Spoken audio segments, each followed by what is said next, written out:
Microservices architecture is an approach in which a single application is composed of many loosely coupled and independently deployable smaller components or services. These services typically have their own stack running on their own containers. They communicate with one another over a combination of APIs, event streaming, and message brokers. For a business, what this means is that application components can be developed and updated more efficiently by multiple developers working independently. Teams can use different stacks and runtime environments for different components. Components facing too much load can be scaled independently, reducing the waste and cost associated with having to scale entire applications. In this video, we'll look at how microservices have shaped application development and also look at a use case that illustrates microservices in action. The way developers work to build applications is changing. In the past, software was built as large monolithic applications, where a team of developers would take months to construct a large application built on a common code base. These developers would write every part of the application from start to finish. Now, after decades of software development, there are vast amounts of code already out there that developers can use as the base of an application, meaning they no longer have to create every line of code from scratch. Cloud development platforms provide developers with an ecosystem of code that can be easily and securely integrated into applications.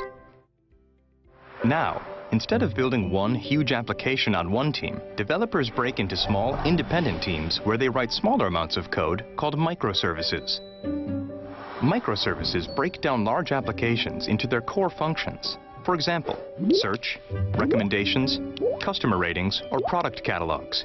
Each is developed independently of one another, yet work together on the cloud development platform to create a functioning application. A container is the distribution method for each microservice, meaning it delivers the code where it needs to go. Containers are plug and play, so if one microservice isn't working for an application, developers can take it out and put in a different one without disrupting how the rest of the app functions. Check out microservices in action with Ron. Ron is a soccer fan who uses an online streaming media service called Dream Game. Last night, he missed watching his team play their crucial semi-final match.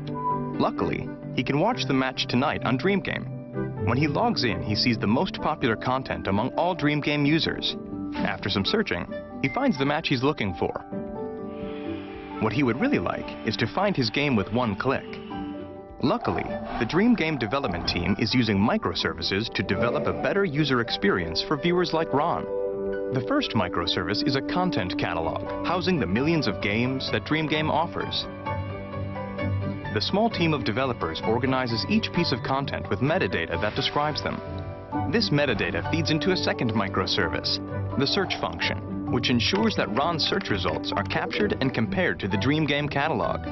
The third microservice, recommendations, captures data about the most popular content among all Dream Game users. This is what generates the homepage that Ron saw when he first logged in. These three microservices are all in their separate containers, ready to join the application. But before they can work together, they have to find one another. They do this by using something called service discovery, which creates a roadmap for these and many other microservices to communicate.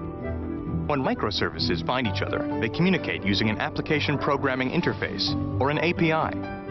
So when Ron searches for his favorite soccer team, the search microservice is communicating to the content catalog, in an API, about what Ron is looking for. Now back to the goal at hand, to get Ron to his soccer game with just one click. The development team working on the recommendations microservice is updating the code, adding an analytics algorithm. Using analytics, the recommendations microservice will compare Ron's viewing history and preferences to popular content among other users, including soccer fans and viewers in Ron's geographical region and demographic. Since the developers didn't need to create the code from scratch, they are able to deploy this new functionality in a matter of days. These updates happen behind the scenes as the rest of the microservice containers function normally. The next time Ron checks Dream Game, instead of just seeing the most popular or newest content, he sees a personalized playlist that will continue to refine itself as the system learns more about his viewing habits and preferences. The result? Ron finds his favorite team's latest game right away. The microservice approach lets developers quickly innovate applications in parallel and and lets users like Ron focus on the things that really interest them. And when those interests are changing and growing faster every day, microservices help businesses keep up and grow with their customers.